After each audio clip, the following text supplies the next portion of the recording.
Thank you for watching our video. Please give us a big like, subscribe to our channel for new videos every day with amazing cars. Leave us your opinion in the comment section on the video. Thank you. My job is to make them drive like they look. Matt Becker, Aston Martin's vehicle attributes engineer, tells me. The engine is idling, and we're harnessed inside of the 2019 Vantage test mule's racing bucket seats, somewhere on a frozen lake near the Arctic Circle in Sweden. Since the Vantage is Aston's best seller, and it's representative of the things the brand stands for, it's safe to say this chilly prototype is the most important Aston Martin on the planet right now. Shall we have a go? Becker rhetorically asks, looking out at the ice track. First, with all the systems on. We test and develop this car with systems on and off, at every stage. Becker shifts the Vantage into drive, and immediately it sounds happier. Under the hood is an Aston-ized, AMG-sourced twin-turbo V8, packing 503 horsepower and 505 pounds-to-foot of torque. It was given the full workover, and the controller algorithms were developed to make it behave like a proper Aston. Power is channeled through an 8-speed ZF automatic gearbox. How and when the power comes on depends on driving conditions and mode, of which the 2019 Vantage has 3, Sport, Sport Plus, and Track. Absent is the DB11's GT mode, which fits perfectly on the Grand Tourer but not on a pure sports car such as the Vantage. Throughout testing, the Vantage stays under heavy camouflage and even sports some DB11 bits at first to deter speculation. But despite the partial DB11 drag, the Vantage will embody CEO Andy Palmer's directive, we need greater differentiation between the lines. While the DB11 is a striking and elegant Grand Tourer, the Vantage dials up the aggression over its predecessor. A massive, oxygen-gulping grille dominates the front end. The car is about the same width as the DB11, but in person, it seems twice as wide as more pedestrian sports cars. Fender vents serve both functional and aesthetic purposes. The lip of the trunk swoops up, a naturally integrated spoiler that will help deliver downforce, but there's a lot more at play than is even immediately evident to the eyes, most important of which is the electronic rear differential. This the first Aston to ever be fitted with an e-diff. As Becker explains, what that allows us to do is vary the amount of torque across the rear axle that we have, which allows you to make the car very short, very agile. Add in tricks like dynamic torque vectoring, and because we can open up the diff, it's like putting a pole in the ground when you're skiing. So, the car will rotate very quickly. There are other differentiators, too. While the DB11 sports Bridgestone tires, the Vantage opts for 20-inch Pirelli P0s. The Vantage's aluminum-bonded chassis is loosely related to the DB11's, but 70% of its components are all new. Sliding onto the track we glide around, the car demonstrates exceptional control. Occasionally the back end will slide out a bit, or we'll have a light glide before correcting, but we lap the track with relative ease.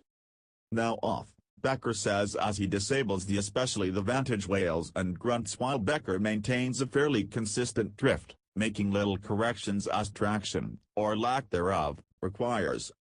Aston had its sights set on the Porsche 911 and the McLaren 570S with this Vantage. During initial benchmarking, Becker says one of the things that really impressed him with the 911 was how the car seemed to be gaining grip the more you turned in. To replicate that for the Vantage, he believes there are 3 essential elements. First is the suspension geometry, which is absolutely crucial. And it's during development that any little tweaks end up paying real dividends for the driver once they hit their favorite roads. Second is tires. It's not just swapping rubber, one supplier for another, Bridgestone to Pirelli. In this case, Pirelli worked with Aston to develop a compound specifically for the Vantage, a specialized version of the vaunted P0. The third element to helping front-end and overall dynamics is an exceptional amount of aerodynamic work. If you push DB11, you get a little bit of lift at the front, downforce at the rear, Becker explains. Vantage, on the other hand, profits from downforce both front and rear. After at least a lap and a half in complete opposite lock, it's now time for a different display of the Vantage's traction and technical prowess on a split view exercise. Essentially, we climb a hill with the left side of the car driving up a strip of concrete, the right side on the ice and snow. Absurdly, with the system's own, we climb right up with relative ease, despite half of the car's wheels spinning up a frozen, slick surface. At the top of the hill we bank left and drive down, to repeat the same exercise, this time with the systems turned off. It's a busy day, and a few other camouflaged cars can be seen performing various tests. There's a BMW compact crossover hidden under a dizzying wrap. I notice the engineers inside have fixed their gaze on us, or more accurately on the Aston. In fact, they cannot take their eyes off of the car. There's almost a silent camaraderie that passes between us. They know they're in the presence of something exciting. After all, it wasn't crossovers they had posters of on their walls growing up. A bit later in the afternoon, Mark Barron, one of Vantage's primary engineers, who was heavily involved in the development and testing, takes us to one of his main testing roads. At one point we're going at what feels like a very rapid clip to really nose on the snow and ice, and we see a car flying down in the other direction past us. The thing to remember now is we're on real roads. Locals drive on these very roads, so this is very much real-world, everyday conditions for those that live here. It's great for testing traction and stability, but not for tuning. That's why we like the lake. The conditions are more stable than on a road like this, which is what you really need for tuning. As we climb a sizable hill, I can hear the car in full song, and I ask him what work, if any, has been done on engine noise. We have a new controller, and the algorithms that go into that are endless. But it's about calibrating the engine and gear shifts as they should be for Vantage, and how that should sound as well, Barron says. Much of the sound gets tweaked in the later stages of development, but the good news is Aston is starting with the sonorous, gratifying engine note. On our final push up the hill, Barron points out that the steering is speed-dependent, and effort is adjusted instantly based on driving mode, speed and a number of other factors. There's a lot of dialogue, communication between the driver and car, but it's still a fairly approachable car. We reach the top of the hill, and Barron motions for me to get out.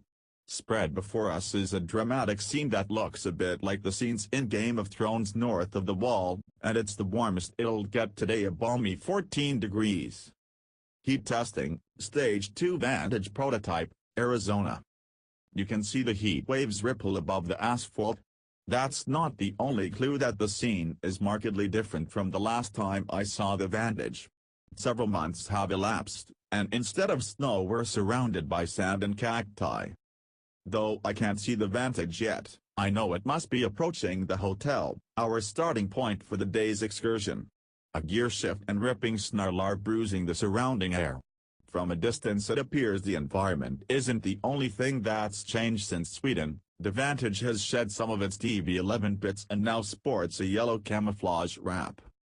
Jason Smith is the engineer who's been leading Vantage's durability and heat testing efforts here for a couple of months, and they are just wrapping up the final stages of this cycle. I hop in and we hit the road. In moments we're on a highway, at speed, heading toward a favorite route. Smith and his team have a unique task. Aside from a daily monitoring of the car under extreme conditions, they're also looking to spot things an owner might encounter. A complete testing cycle is 12,000 miles, which takes just a couple of weeks. In theory this represents a full year in Vantage's life, but considering Aston owners often have another car, if not several, in the garage, it might be a little high. Much of the extreme engine duress and stress testing is done separately, including a phase carried out in southern Italy, complete with laps at the famous Narda racetrack.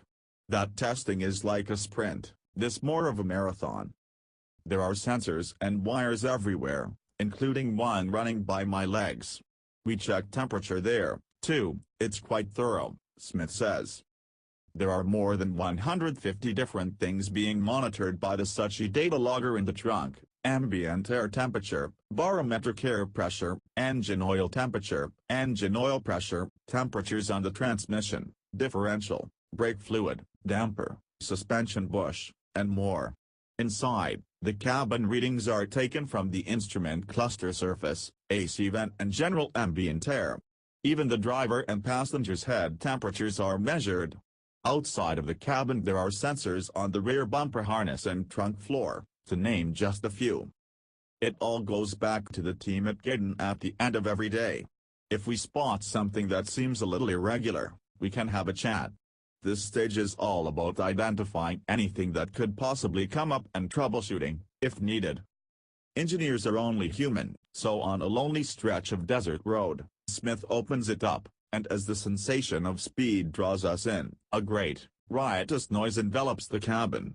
Aston's new sports car is a touch more feral, a little more rambunctious than its GT sibling. We dial back the speed, and the blurred cactus we're whizzing by returns to clarity. If the Vantage fails here, it would be disastrous. But it is distinct from Aston's Grand Tours, fulfilling the nameplate's promise of more speed and engagement, at least from the passenger seat. We'll be driving it ourselves soon enough, to test our assumptions further, but it's a promising first dance. Thank you for watching our video. Please give us a big like, subscribe to our channel for new videos every day with amazing cars. Leave us your opinion in the comment section on the video. Thank you.